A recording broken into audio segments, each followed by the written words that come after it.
Welcome to Network Kings, a show about Nigerian brothers informing you about the world of business, entertainment, and networking. That's right. I'm your boy DJ CMG. KevBiyi. What's your snap? KevBiyi.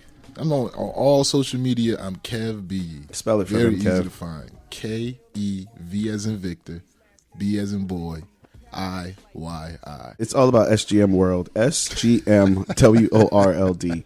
Ladies and gentlemen. No, I'm just joking. Follow us. Oh, here we go. Golden Nugget. It actually comes from Muhammad Ali today. Champions aren't made in the gym. They are made from something they have deep inside of them.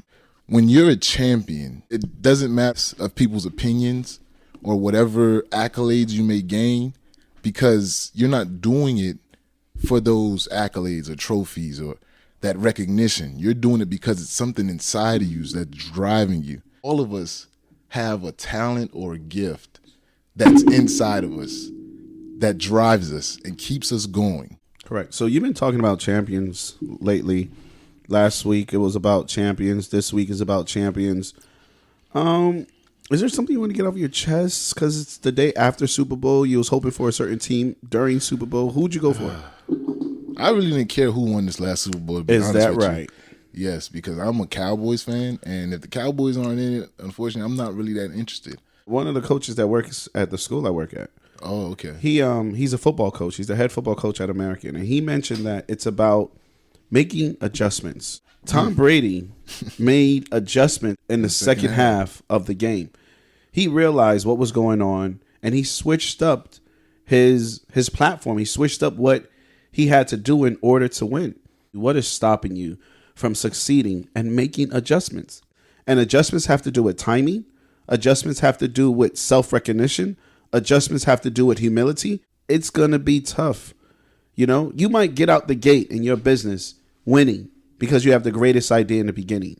And you might, like you said, celebrate very early because you feel as though you are winning through and through. And then when that day comes that life hits you, what do?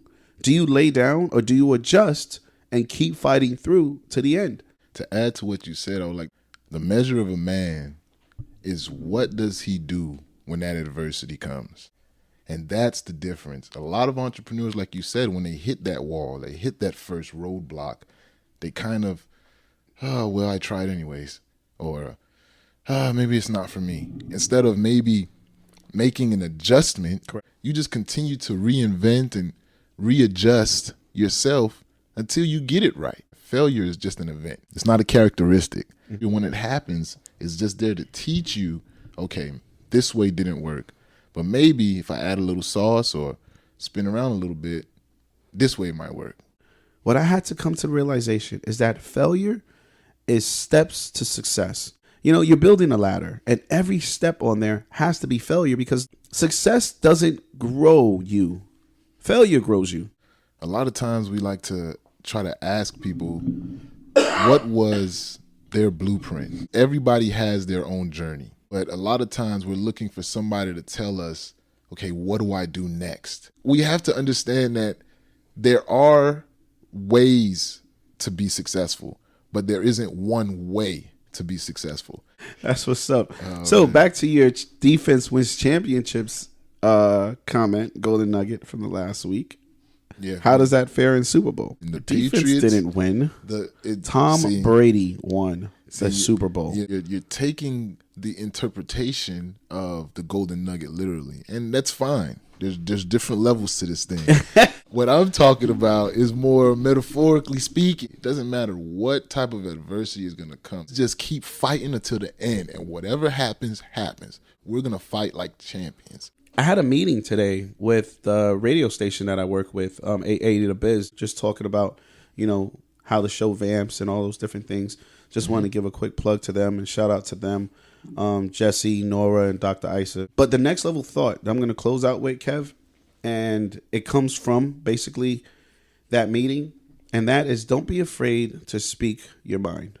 You know, when you get to a room, a boardroom of people, and everyone seems to be in a position of power, you know, you have a tendency of holding back because you don't want to say the wrong thing, not knowing that God blesses us all with thoughts and ideas and ideologies and characteristics that are different the way we deliver messages and the way we talk to one another is going to be different as well.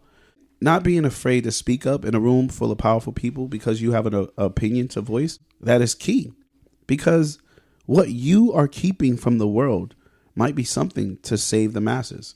Definitely don't be silent in a room full of power. Speak your mind and let the world know how you feel. And you never know, it might bring change to the world. It might be change to your current situation. I remember when, managing Black Violin, I just got back from Nigeria, and we was doing a show. We was on South Beach doing a show with Diddy and his crew. And they were all like, man, we didn't even get to pitch our movement to Diddy, listen, this and this. And listen, it took everything in me because I just said from within, I'm like, yo, man, why you don't got Black Violin on tour? Yeah. And he looked to his peoples and he was like, yo, that's true. Come to my trailer. And he walked into our trailer and was like, yo, here's my manager's number. Hey, yo, I need y'all come to New York tomorrow. And I got y'all and we did the press play. We did the press play joint. We did the Walmart commercial and we did a couple of numbers with them. Ladies and gentlemen, thank you for listening, man. It's your boy DJ CMG. KevBiyi. Yeah, we out, man. Zagadat. Same time, body 10-10.